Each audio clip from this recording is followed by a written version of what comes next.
اللہ اکبر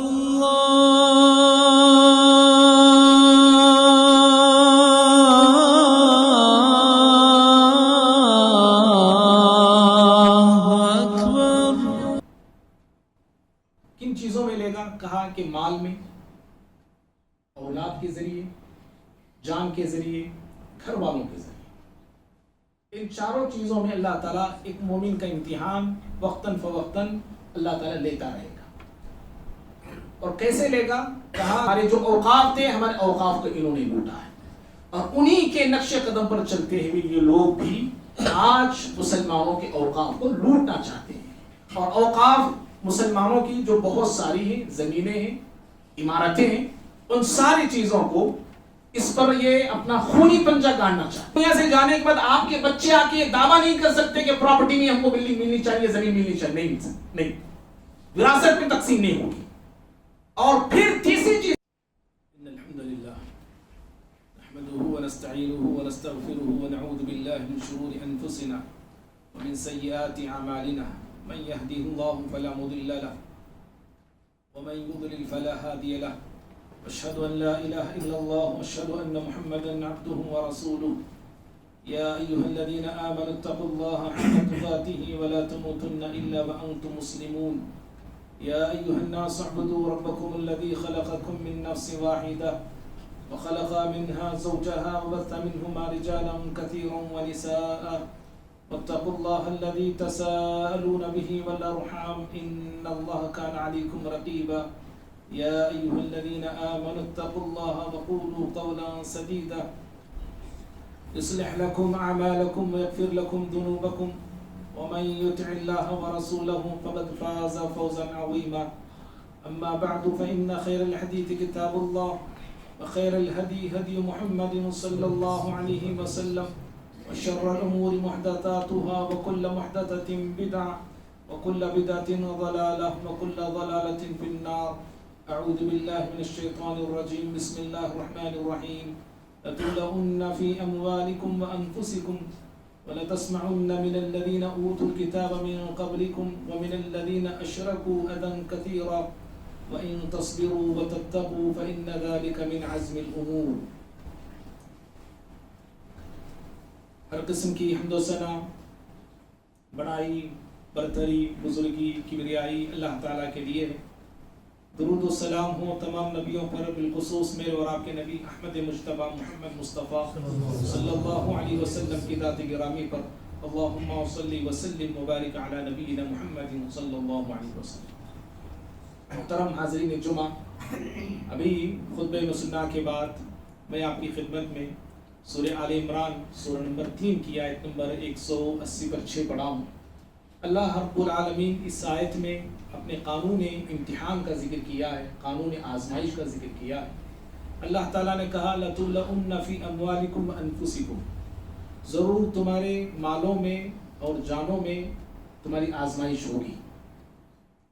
وَلَتَسْمَعُنَّ مِنَ الَّذِينَ أُوتُوا الْكِتَابَ مِنْ قَبْلِكُمْ وَمِنَ الَّذِينَ أَشْرَكُوا أَذًى كَثِيرًا، اور تم سے پہلے جنہیں کتاب دی گئی اور وہ لوگ جنہوں نے شرک کیا ہے، ان سے بہت ساری ایذا رسانی کی باتیں تم کو سننا پڑے گی۔ وَإِن تَصْبِرُوا وَتَتَّقُوا، اگر تم صبر کرو، یعنی جن باتوں کا حکم اللہ نے تمہیں دیا ہے اس پہ کاربند رہو، وَتَتَّقُوا، اور جن باتوں سے تمہیں روکا گیا ہے اسے رک جاؤ، فَإِنَّ ذَلِكَ مِنْ عَزْمِ الْأُمُورِ، اور یہ بڑی ہمت کے کاموں میں سے ہے۔ امام ابن کثیر رحمہ اللہ اس آیت کی تفسیر میں بنیادی طور پہ 2 باتیں بتائی ہیں۔ پہلی بات انہوں نے یہ بتائی کہ ہر مومن کا امتحان اللہ تعالیٰ لے گا۔ کن چیزوں میں لے گا؟ کہا کہ مال میں، اولاد کے ذریعے، جان کے ذریعے، گھر والوں کے ذریعے۔ ان چاروں چیزوں میں اللہ تعالیٰ ایک مومن کا امتحان وقتاً فوقتاً اللہ تعالیٰ لیتا رہے گا۔ اور کیسے لے گا؟ کہا کہ جس کا ایمان جس اعتبار کا ہوگا، جس معیار کا ہوگا، اس کا امتحان بھی اسی درجے کا ہوگا۔ پہلی بات انہوں نے یہ بتائی۔ اور دوسری بات انہوں نے یہ بتائی کہ مکے میں پیارے نبی صلی اللہ علیہ وسلم کو صحابہ کرام رضوان اللہ تعالیٰ علیہم اجمعین کو بڑے دردناک واقعات سے گزارا گیا، بڑی تکلیفیں دی گئی، بہت ستایا گیا، پریشان کیا گیا. اور مکے کے حالات ہم میں سے ہر شخص جانتا ہے کتنے مظالم اور کتنے ستم جو ہیں پیارے نبی صلی اللہ علیہ وسلم اور صحابہ کرام پہ ڈھائے گئے اور توڑے گئے. لیکن جب اس ظلم اور ستم والی زمین سے اور یہاں کے حالات سے جب صحابہ کرام مدینہ شفٹ ہوئے، مدینہ پہنچے، تو مدینہ پہنچنے کے فوراً بعد اللہ تعالیٰ نے انہیں یہ پیشن گوئی کی اور بتایا کہ تمہارا یہاں بھی امتحان ہوگا. ابھی تم امتحان سے گزار کے آئے ہو، امتحان سے گزارے گئے ہو، پریشانیوں سے گزارے گئے ہو، تمہیں آزمایا گیا ہے، قدم قدم پہ آزمایا گیا ہے مکے میں. لیکن یہ مت سمجھو کہ یہاں تمہاری آزمائش نہیں ہوگی. امام ابن کثیر رحمہ اللہ کہتے ہیں کہ جنگ بدر سے پہلے کیونکہ 1 سال کے بعد جنگ بدر ہوئی، مدینہ جانے کے 1 سال کے بعد، امام ابن کثیر کہتے ہیں کہ بدر سے پہلے، جنگ بدر واقع ہونے سے پہلے اللہ تعالیٰ نے شروع ہی میں صحابہ اکرام کو بتا دیا، مسلمانوں کو بتا دیا، یہاں بھی تمہاری آزمائش ہوگی، مدینے میں بھی تمہیں آزمایا جائے گا. کیسے آزمایا جائے گا؟ کہا کہ بہت ساری کڑوی باتیں، زہریلی باتیں، کسیلی باتیں، جھوٹے الزامات، جھوٹی باتیں تم کو سننے کو ملیں گی، یہود سے، نصارہ سے، منافقین سے. یہ ساری چیزیں تمہارے ساتھ ہونے والی ہیں. ہاں ان کا مقابلہ تمہیں کیسے کرنا ہے؟ کہ 2 چیزیں ہیں، 2 چیزوں پہ کاربند رہو، 2 چیزوں کو مضبوطی سے تھامے رکھو تو تم ان کی جھوٹے الزامات کا، جھوٹی افواہوں کا، جھوٹی باتوں کا، جھوٹی تہمتوں کا تم جو ہے جواب دے سکتے ہو. ایک صبر ہے، صبر سے کام کرو، صبر سے ڈٹ کر رہو. کس پہ ڈٹ کے رہنا ہے؟ جو احکامات امام طبری رحمہ اللہ صبر اور تقوی کے حوالے سے کہتے ہیں کہ جو احکامات اللہ نے تمہیں دیے اس پہ ڈٹے رہو. وہ لاکھ جھوٹے الزامات لگائے، وہ لاکھ باتیں کرتے رہے، صبر کا مطلب یہ ہے کہ اللہ کے دین پہ ثابت قدم رہو، اللہ کے دین پہ ڈٹے رہو. جو ہدایات تمہیں دی گئی، جو تعلیمات تمہیں دی گئی، جو ارشادات تمہیں دیے گئے، جو احکامات الہی تم کو سونپی گئی ہے، اس پہ تمہیں ڈٹے رہنا ہے، اس پہ تمہیں قائم رہنا ہے. اور دوسری چیز ان کے جھوٹے الزامات اور جھوٹی باتوں کا، افواہوں کا توڑ یہ ہے اللہ تعالیٰ نے جن کاموں سے، جن باتوں سے، جن چیزوں سے تمہیں روکا ہے، منع کیا، اس سے رک جاؤ. تقویٰ یہی تک، تقوی کا مطلب یہی ہے کہ اپنے آپ کو بچا لینا ان چیزوں سے جو چیزیں میری آپ کی دین اور دنیا کو نقصان پہنچاتے ہیں، میری آخرت کو تباہ کرتے ہیں، میرے دامن کو، میری زندگی کو گناہوں سے آلودہ کر دیتے ہیں. ایسے تمام چیزوں سے اپنے آپ کو بچا لینا ہے، اپنے آپ کو دور کر لینا ہے. جس قدر میں اور آپ گناہوں سے پاک اور صاف ہوتے جائیں گے، جس قدر میں اور آپ گناہوں سے دور ہوتے جائیں گے اور بچتے جائیں گے، اسی قدر ہماری یہ نیکیاں، ہماری یہ بندگیاں، ہماری یہ اطاعتیں، ہماری یہ دعائیں اللہ تعالیٰ کے قریب مجھے آپ کو کرتے جائیں گے. گناہ کیا ہوتا ہے؟ شیطان کے قریب کر دیتا ہے. گناہوں سے بندہ اللہ کی ناراضگی کو مول لیتا ہے، خطاؤں سے بندہ اللہ تعالیٰ کی رحمت سے دور ہو جاتا ہے، وہ لعنتوں کا مستحق ہوتا ہے. اور جب لعنت کے ہم مستحق ہوتے ہیں تو پھر الزامات کو بھی ہم برداشت نہیں کر سکتے ہیں. لوگوں کی افواہیں جو ہمارے خلاف پھیلائی جاتی ہیں اور بولی جاتی ہیں، اس کو ہم برداشت نہیں کر سکتے ہیں. تو بہرحال یہ 2 بنیادی باتیں امام ابن کثیر رحمہ اللہ نے اس آیت کی تفسیر میں بتایا. معزز بھائیوں، ہر زمانے میں دشمنان اسلام نے اپنی دشمنی کا ثبوت اسلام اور مسلمانوں کے خلاف دیتے آئے ہیں. ہر زمانے میں دشمنان اسلام نے اسلام کے خلاف اور مسلمانوں کے خلاف زہر اگلا ہے، بدتمیزیاں کی ہیں، زیادتیاں کی ہیں. اور آج بھی یہ ہو رہا ہے. جب سے ان لوگوں کے ہاتھ میں اختیار آیا اور اقتدار ملا ہے، تب سے یہ لوگ قدم قدم پر اسلام اور مسلمانوں کے ساتھ دشمنی کا ثبوت دے رہے ہیں. اور سب سے بڑا ان کا ہتھیار ہم سب جانتے ہیں مذہب ہے. مذہب کے نام پر سیاسی کھیل ہندوستان میں کھیلا جا رہا ہے. مسجدوں میں آئے دن وہ اپنے عبادت خانے ڈھونڈ رہے ہیں. آئے دن کسی کو وضو خانے میں ان کا کوئی اور نظر آ رہا ہے، مسجدوں کے تہ میں ان کو اپنے معبود نظر آ رہے ہیں. آئے دن یہ چیزیں ہوتی جا رہی ہیں. ایک سروے کے مطابق ان کے جو پارٹیاں ہیں، جو گروہ ہیں، مذہبی گروہ ہیں، دنگے فساد مچانے والے، ان کی نظروں میں لگ بھگ 3000 یا 3500 مسجدیں ہیں جو ٹارگٹ میں ہیں.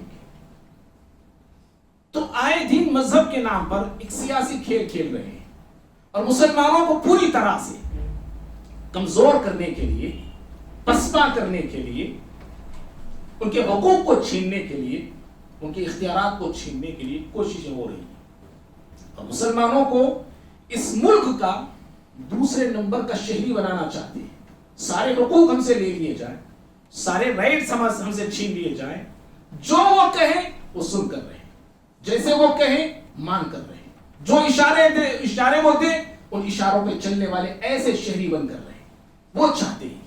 اور بھائیوں، ان دشمنوں اور ان ظالموں کے سازشوں میں سے اس وقت جو بھیانک اور خطرناک سازش ہے وہ مسلمانوں کے اوقاف پر، املاک پر قبضہ اور حملہ ہے۔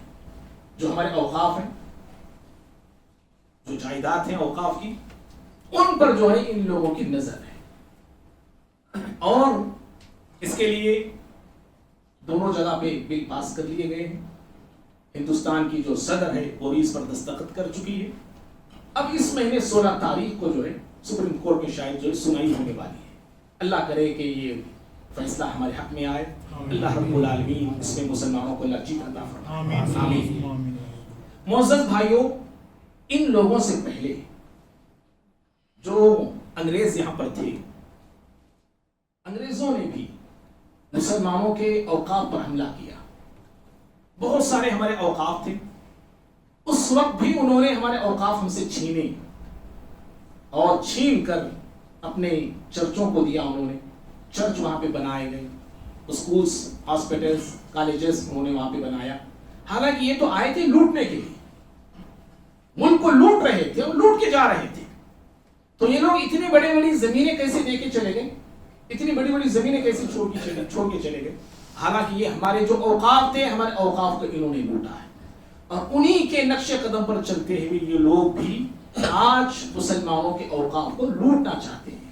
اور اوقاف مسلمانوں کی جو بہت ساری ہیں، زمینیں ہیں، عمارتیں ہیں، ان ساری چیزوں کو اس پر یہ اپنا خونی پنجہ گاڑنا چاہتے ہیں۔ اور بھائیوں، انہوں نے نعرہ یہ دیا کہ جو بل ہم اوقاف کے حوالے سے لے کے آئے، اس میں جو تبدیلی ہم نے کی ہے، اس سے غریب مسلمانوں کا ہم بھلا کرنا چاہتے ہیں، یہ نعرہ انہوں نے دیا ہے۔ اللہ ہم سب جانتے ہیں، جب سے یہ اقتدار میں آئے ہیں تب سے یہ لوگ مسلمانوں کا ایک بھی بھلا نہیں کیے، سوائے بربادی اور رسوائی اور تباہی کے۔ اور یہ کہہ رہے ہیں کہ ہم مسلمانوں کا بھلا کرنا چاہتے ہیں۔ گھروں کو لوٹا انہوں نے، گھروں کو مسمار کیا انہوں نے، مسجدوں کو توڑا انہوں نے، ہمارے حقوق ہم سے چھینا انہوں نے، کیا کچھ نہیں کیا ہے۔ اور یہ لوگ کہتے ہیں کہ ہم مسلمانوں کو کچھ بھلا کرنا، یہ منہ اور مسور کی دال۔ یہ ایسی بات ہوئی کہ گویا کہ بلی کو دودھ کے برتن کا رکھوالا بنا دیا جائے، کہا جائے کہ بھائی دودھ کے برتن کی تم رکھوالی کرو۔ بلی کہاں دودھ کے برتن کی رکھوالی کرے گی؟ یہی بات ہوئی ہے۔ اور بھائیوں، اس بل کے اندر کئی تبدیلیاں ہوئی ہیں جو اس سے پہلے بھی ہو چکی ہیں۔ اس مرتبہ جو ہے بڑے خطرناک طریقے سے انہوں نے تبدیلیاں کی ہیں۔ ایک تو یہ، اس بل کے ذریعے انہوں نے اوقاف پر حملہ اس طرح کیا ہے کہ جیسے مسلم بادشاہوں نے غیر مسلموں کو زمینیں دان کی ہیں، ایسی غیر مسلم راجاؤں نے بھی کیا ہے۔ وہ تاریخ کے حوالے سے غیر مسلم راجاؤں نے مسلمانوں کئی مسجد کے لیے کوئی جگہ دے دی، کئی قبرستان کے لیے جگہ دے دی، کئی یتیم خانے کے لیے جگہ دے دی۔ اب یہ لوگ اس بل کے ذریعے یہ چاہتے ہیں کہ جو غیر مسلم راجاؤں نے اوقاف کو زمینیں وقف کی ہیں، وہ ساری زمینیں ہم واپس دے دیں گے، کیونکہ ہمارے راجاؤں نے وقف کیا ہے۔ اسی طرح سے اس بل میں جو تبدیلی واقع ہوئی ہے وہ یہ بھی ہے کہ ہندوستان میں مختلف اسٹیٹوں میں جو اوقاف ہیں، جو کمیٹیاں ہیں، ان کمیٹیوں میں غیر مسلموں کو بھی داخل کیا جائے گا، اس کے ممبر غیر مسلم بھی بنیں گے آج سے، وہ یہ چاہتے ہیں۔ اور اگر میجارٹی، یاد رکھیے، غیر مسلموں کی اگر جو ممبر بنتے ہیں ان کی ہوتی ہے، جو وہ چاہے قانون پاس کر لے سکتی ہے۔ اگر وہ کہہ دیں بھائی یہ جو مسجد ہے یہ وقف کی زمین پہ نہیں ہے، یہ مندر کی زمین پہ ہے، اور بولنے والے زیادہ ان کے لوگ ہیں، تو وہی ہوگا، جو وہ بولیں گے، وہ جو چاہیں گے وہ ہوگا۔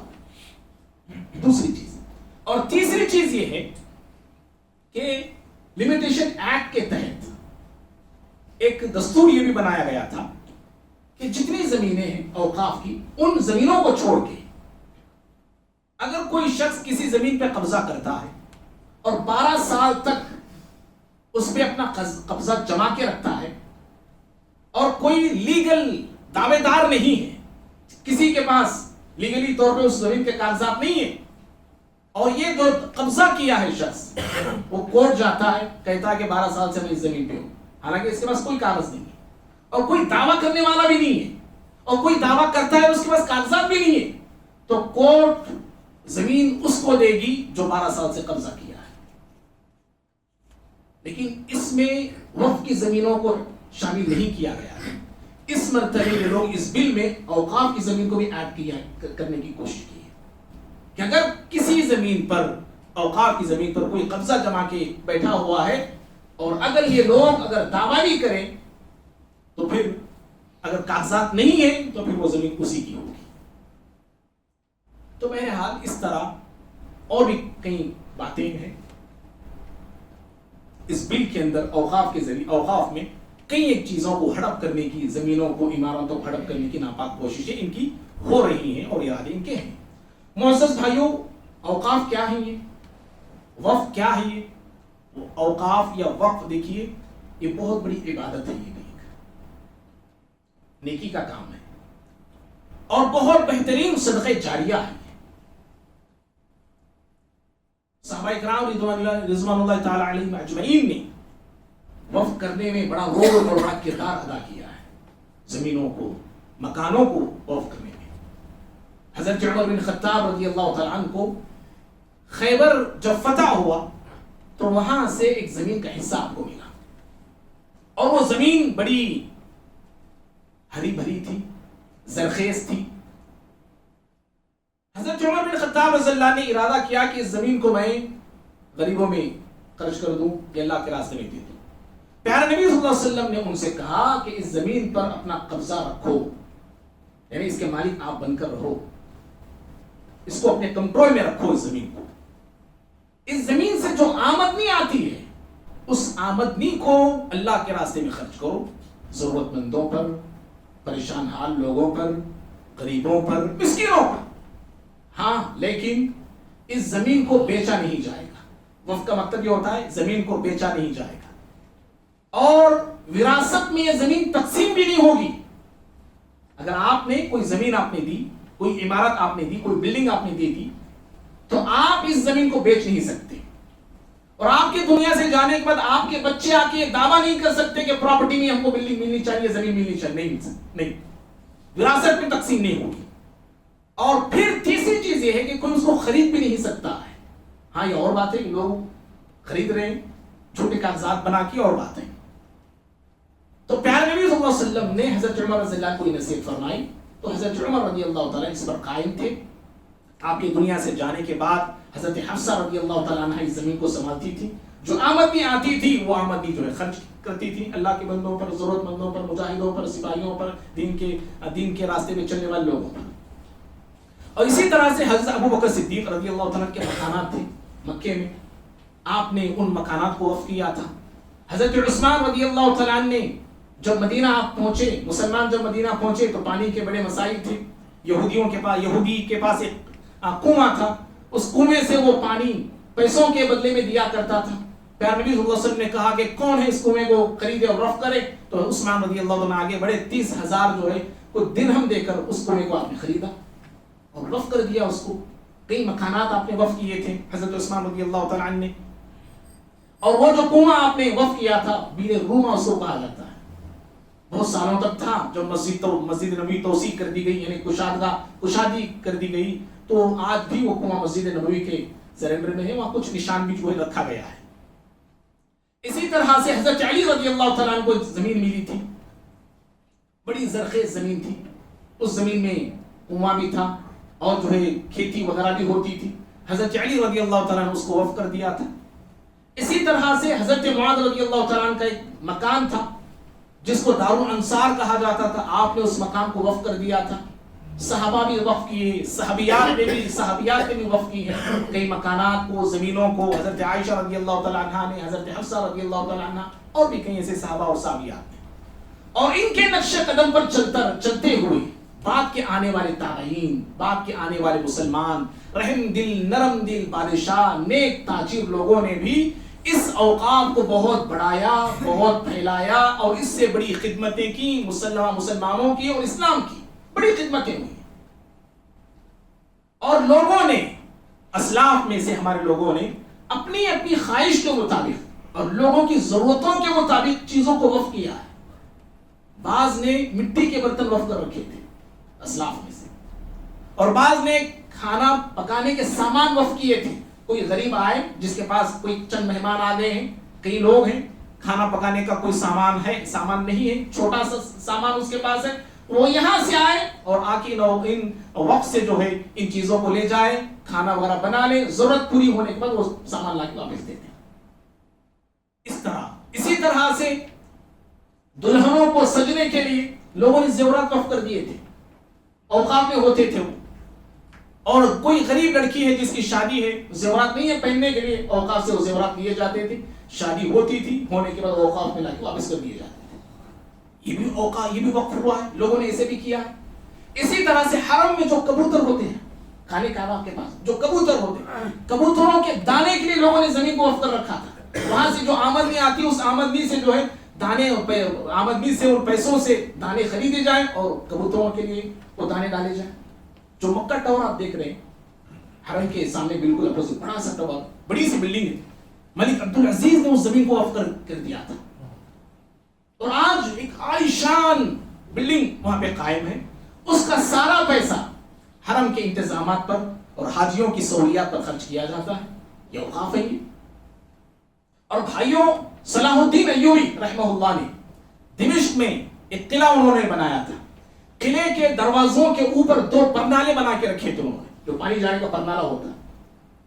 2 پرنالے ایسے بنا کے رکھے تھے، ایک پرنالے سے دودھ گرتا تھا اور دوسرے پرنالے سے میٹھا پانی گرتا تھا، میٹھا پانی، تاکہ غریب عورتیں اپنے چھوٹے بچوں کے لیے جن کے پاس دودھ وغیرہ نہیں ہوتا ہے، وہ آئیں اور یہاں سے دودھ لے کے جائیں.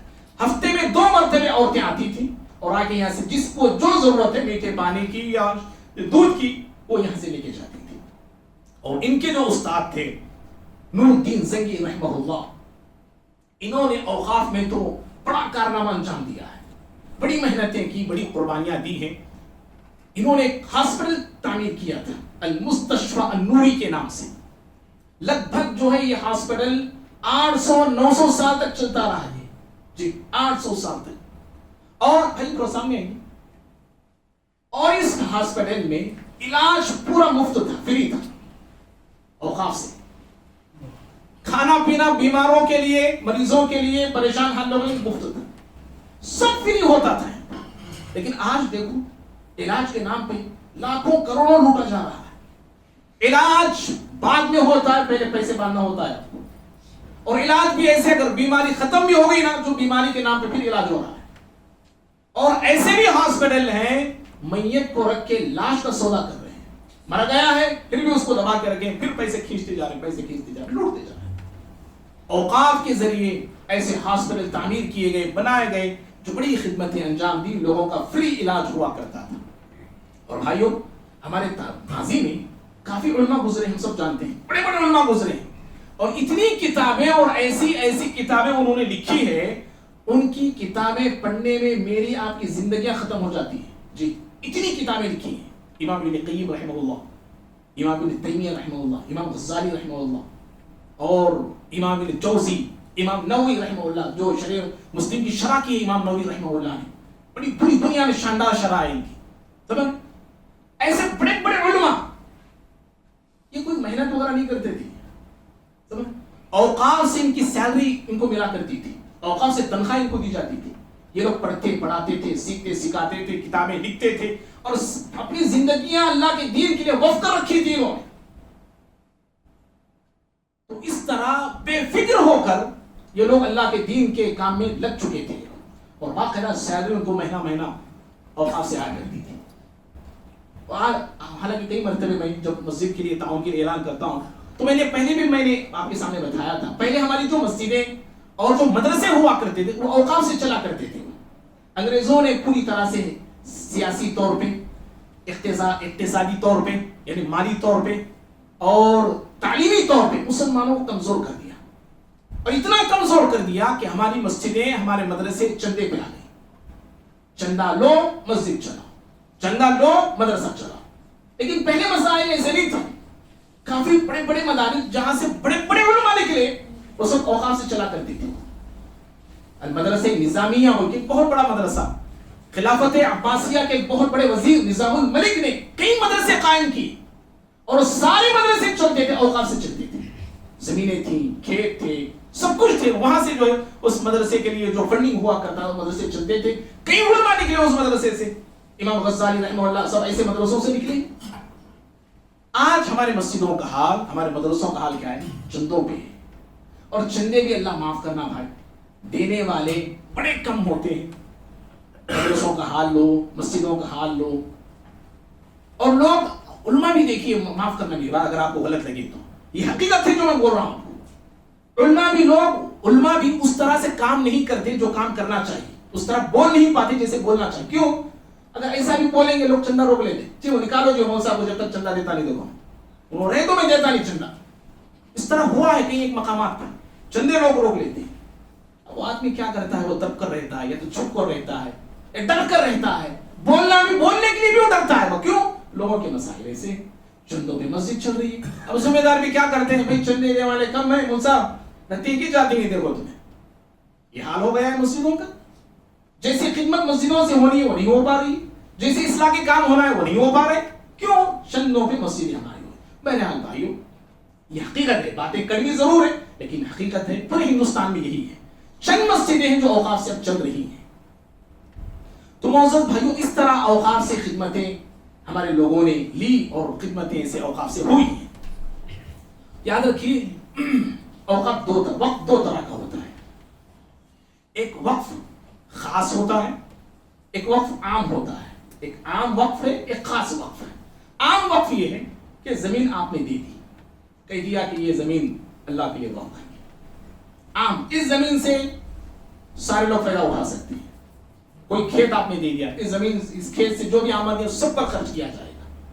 کوئی بلڈنگ آپ نے دی دی، کوئی عمارت آپ نے دی دی، بھائی اس میں سارے لوگ رہ سکتے ہیں. یہ عام وقف ہے. اور خاص وقف یہ ہے تو کوئی زمین آپ دے رہے لیکن خاص یہ کر رہے ہیں اس زمین میں میرے خاندان کے لوگ رہیں گے، میرے خاندان میں جو غریب ہیں وہ غریب لوگ رہیں گے. یہ بلڈنگ میں جو وقف کر رہا ہوں میرے خاندان میں جو غریب ہیں وہ لوگ اس بلڈنگ میں رہیں گے. اس طرح اس کو بولتے ہیں خاص وقف. حضرت زبیر بن عوام رضی اللہ تعالیٰ عنہ نے ایسے ہی ان کے مکانات تھے، ان مکانات کو اپنی بیٹیوں کے لیے خاص کیا تھا. انہوں نے وقف کیا تھا بیٹیوں کے لیے، لیکن خاص کیا تھا. کیا خاص کیا تھا؟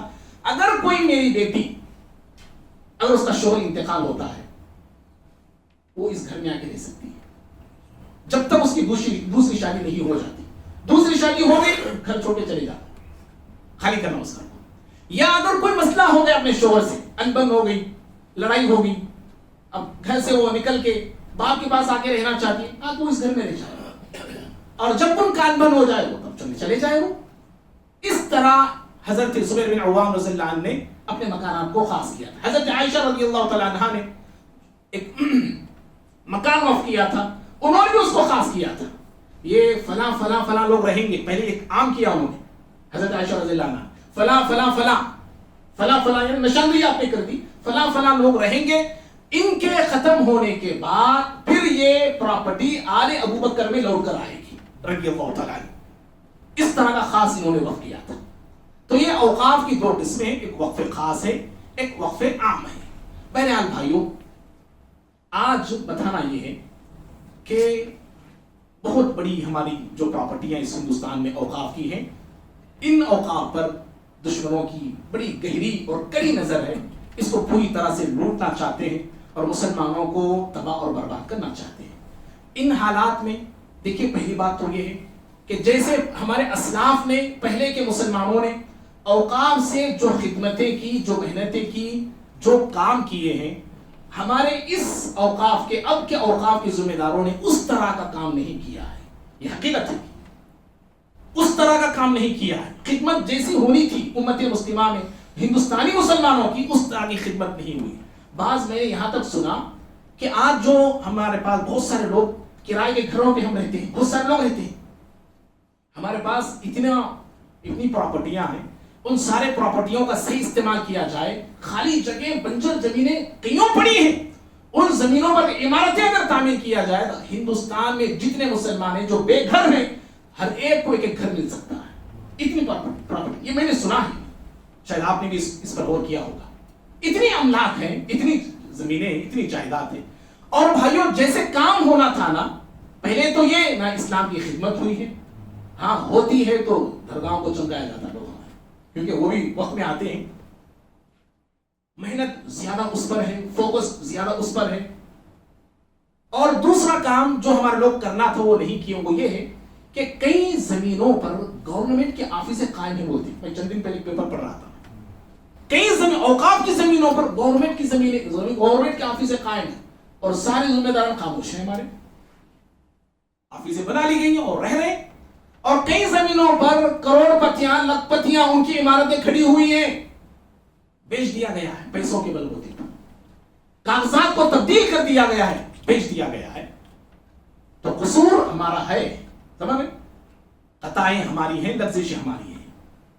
اور بھائیوں پھر اب ہمیں جو کرنا ہے نا، پہلی بات تو یاد رکھیے، اب جو قانونی لڑائی لڑنا ہے وہ تو شروع ہو چکی ہے، وہ لڑ رہے ہیں، اس کے لیے ہمیں دعائیں کرنا چاہیے اللہ تعالیٰ سے، حفاظت کے لیے، ہمارے ایمان کی حفاظت کے لیے، ہمارے عقیدے کی حفاظت کے لیے، ہماری توحید کی حفاظت کے لیے، اور ہماری املاک جو ہمارے پرکوں نے وقف کیا ہے اس کی حفاظت کے لیے دل و جان سے ہم سب کو دعائیں کرنا چاہیے کہ اللہ تعالیٰ ہم تمام مسلمانوں کو عزت دے، عروج دے، ترقی دے، کامیابی دے، اور ان ظالم حکومتوں کا اللہ تعالیٰ خاتمہ فرمائے، اللہ تعالیٰ ان کو تباہ فرمائے. اللہ رب العالمین ان تمام کے ظلم سے، ستم سے اور مکر سے، مکاری سے اللہ تعالیٰ ہم تمام کی حفاظت کرے. دعائیں ہم سب کو کرتے رہنا چاہیے. اور بھائیوں آج جو حالات بن رہے ہیں، بگڑ رہے ہیں، خراب ہوتے جا رہے ہیں، اور دشمن ہم پر حاوی ہوتے جا رہا ہے، مضبوط سے مضبوط ہوتے جا رہا ہے، اور ظالم ہم پر اپنا ظلم جو ہے باقاعدہ ظلم کرتے جا رہا ہے. یہ کیوں ایسا ہو رہا ہے؟ بھائیو یاد رکھو، ہم سب بار بار یہ بات آپ نے سنی ہے اور ہم سب جانتے ہیں اور گواہ بھی ہیں. لوگ ہمارے گناہ اس میں بڑا اہم ہے، ہماری کرتوتیں ہیں، ہماری نافرمانیاں. اللہ تعالیٰ قرآن میں سورہ شورا میں کہا، 40 پر 2ویں سورت ہے، وَمَا أَصَابَكُم مِّن مُّصِيبَةٍ فَبِمَا كَسَبَتْ أَيْدِيكُمْ وَيَعْفُو عَن كَثِيرٍ. جو بھی مصیبت ہمیں لاحق ہوتی ہے وہ ہمارے ہاتھوں کی کمائی ہے، ہمارے گناہ. اللہ نے یہ بھی کہا کہ ان مصیبتوں پر، ان گناہوں پر جو مصیبت آتی ہے وہ تھوڑی آتی ہے، تھوڑے گناہوں پر تھوڑی سی مصیبت، وہ یعفو عن کثیر، لیکن تمہارے گناہ بہت سارے اللہ کہتا معاف کر دیتا ہوں. سارے گناہوں پہ اگر اللہ پکڑنے پہ آ جائے تو میں اور آپ اب تک سانس بھی نہیں لے پاتے ہوں گے. جی، چند گناہوں کا بدلہ اللہ تعالیٰ ہم کو دے رہا ہے، چند گناہوں کا مزہ اللہ تعالیٰ ہم کو چکا رہا ہے، لیکن اکثر گناہوں کو اللہ تعالیٰ وَيَعْفُو عَن كَثِيرٍ، بہت سارے گناہوں کو اللہ بخش دیتا ہے، معاف کر دیتا ہے. ہمارے گناہ ہے، ہمارے شرک ہے، امت مسلمہ شرک میں ڈوبی ہوئی ہے، تقلید شخصی میں ڈوبی ہوئی ہے، اور گناہوں کا ایک انبار ہے. میری آپ کی ہر ایک شخص اپنی زندگی کا جائزہ لے کے دیکھے، ہر شخص، دوسروں کی زندگی میں نہیں بھائی، میں آپ اپنی زندگی گناہوں کے انبار ہیں. عبادات میں لو، عقیدے میں لو، خرابی ہی خرابی ہے، عقیدے میں خرابی ہے، عبادات میں خرابی ہے، ہمارے معاملات میں خرابی ہے، ہمارے اخلاقیات میں خرابی ہے. ہر اعتبار سے ہمارے اندر جو ہے بڑا ہی چھید ہی چھید نظر آتا ہے، اور بڑی ہی جو کمیاں ہی کمیاں نظر آتی ہیں. یاد رکھنا، قوم کا اگر بڑا حصہ اگر غلطی کرتا ہے، گناہ کرتا ہے، پہلی بات قوم کا بڑا حصہ، یا قوم کا چھوٹا حصہ بھی اگر گناہ کرتا ہے، جب مصیبت آتی ہے تو سب پر آتی ہے، بڑا حصہ گناہ کرے یا چھوٹا حصہ گناہ کرے، جب اللہ کی طرف سے پکڑ آتی ہے اور اللہ کی طرف سے مصیبت آتی ہے تو اچھوں پر بھی آتی ہے، بروں پر بھی آتی ہے. جنگ احد کو آپ دیکھ لیں، چند صحابہ نے وہ خطا کی، پہاڑ سے اتر گئے، اجتہادی خطا اس کو بولتے ہیں. اجتہاد کیا انہوں نے، دیکھا کہ میں بھاگ رہے دشمن، پھیرنے کا فائدہ نہیں ہے یہاں پہ، چلو اتر گئے وہ لوگ. ان چند لوگوں کی اجتہادی خطا سے جو مصیبت آئی نا وہ سب پر آئی. 70 صحابہ شہید ہو گئے، خود پیارے نبی صلی اللہ علیہ وسلم زخمی ہو گئے نا بھائی. تو جب مصیبت آتی ہے تو اس میں اچھے بھی پیسے جاتے ہیں اور برے بھی پیسے جاتے ہیں. اسی لیے گناہوں سے توبہ کرنا ہے, گناہوں کی معافی مانگنا ہے. اور رمضان میں دیکھو زندگی میری آپ کی کیسی تھی, ذرا خود دیکھو رمضان کے بعد کیا حال ہے ہماری زندگیوں کا. رمضان سے کیا قریب تھے ہم اللہ کی عبادت سے, رمضان کیا گیا ہم بھی چلے گئے, ہم بھی دور ہو گئے, عبادت سے دور ہو گئے. بھائیوں بہرحال باتیں تو تھی لیکن وقت ہو گیا ہے. ہم آخری بات ہے, جو مصیبت ہم پہ آئی ہے یہ نئی مصیبت نہیں ہے, ہم نئے نہیں ہیں, بلکہ ہم سے پہلے کے لوگوں پر بھی ہم سے زیادہ مصیبتیں آئی ہیں, ہم سے زیادہ پریشانیاں آئی ہیں, ہم سے زیادہ ان کو اذیتیں دی گئی ہیں. اگر ہم پر آ رہی ہیں تو یہ کوئی نیا نہیں ہے, اس کو برداشت کرنا ہے, سہنا ہے, اللہ سے مدد مانگنا ہے. اور اللہ رب العالمین سے مدد کے بعد جو منصوبہ ہونا ہے, جو پلاننگ ہونا ہے, وہ ساری چیزیں ہم سب کو کرنے کی ضرورت ہے. دعا ہے رب العالمین سے اللہ تعالیٰ مجھے بھی, آپ کو بھی, ہم سبھی کو اللہ کے دین پر ثابت قدم رہنے کی توفیق عطا فرمائے. گناہوں والی زندگی سے اللہ مجھ کو بھی, آپ کو بھی, ہم سبھی کو اور سارے ہندوستانی مسلمانوں کو اللہ توبہ کرنے کی اور اللہ رب العالمین کے دین کی طرف, اللہ کی طرف لوٹ آنے کی توفیق عطا فرمائے. اللہ رب العالمین ہم تمام کے ایمان کی حفاظت فرمائے, ہم تمام کے عقیدے کی اللہ حفاظت فرمائے. اور اللہ رب العالمین ہماری جو املاک ہیں, ہماری جو زمینیں ہیں, جو ہمارے اسلاف نے اس پر امت مسلمہ مسلمانوں کے بھلائی کے لیے انہوں نے وقف کی ہے, اللہ تعالیٰ اس کی حفاظت فرمائے. اور اللہ رب العالمین ظالموں کے ظلم سے بچائے. اللہ رب العالمین ایسے ظالموں کا خاتمہ فرمائے. اور اللہ تعالیٰ ہم تمام کے, ہم مسلمانوں کے صفوں میں سے اللہ تعالیٰ بہادروں کو, دین کے داعیوں کو, سپاہیوں کو, مجاہدوں کو اللہ تعالیٰ پیدا فرمائے. آمین. اقول قولی ھذا استغفر اللہ لی ولکم ولسائر المسلمین من کل ذنب فاستغفروہ انہ هو الغفور الرحیم. بلکہ یہ 14 چیزیں دینے سے بھی ہوتا ہے. 1. کسی کو مسکراہٹ دینے سے. 2. بچوں کو اچھی تربیت دینے سے. 3. کسی کو دعا دینے سے. 4. کسی کو اچھا مشورہ دینے سے. 5. کسی کی مدد کرنے سے. 6. مصیبت میں حوصلہ دینے سے. 7. برائی سے روکنے سے. 8. راستے سے تکلیف دہ چیز ہٹانے سے. 9. خوشی میں شامل ہونے سے. 10. عزت دینے سے. 11. بھٹکے ہوئے کو راستہ دکھانے سے. 12. نرمی سے بات کرنے سے. 13. معاف کر دینے سے. کسی اچھی بات کو شیئر کرنا بھی صدقہ ہوتا ہے. اور سورہ بقر کی آیت نمبر 262 میں اللہ پاک کہتے ہیں کہ جو لوگ اپنے مال اور دولت کو اللہ کی راہ میں خرچ کرنے کے احسان نہیں بتاتے ہیں, ان کے لیے اللہ پاک کے نزدیک بہت بڑا ثواب ہے. اور کل قیامت کے دن ان لوگوں پر کوئی خوف نہیں ہوگا اور نہ ہی وہ لوگ پریشان ہوں گے.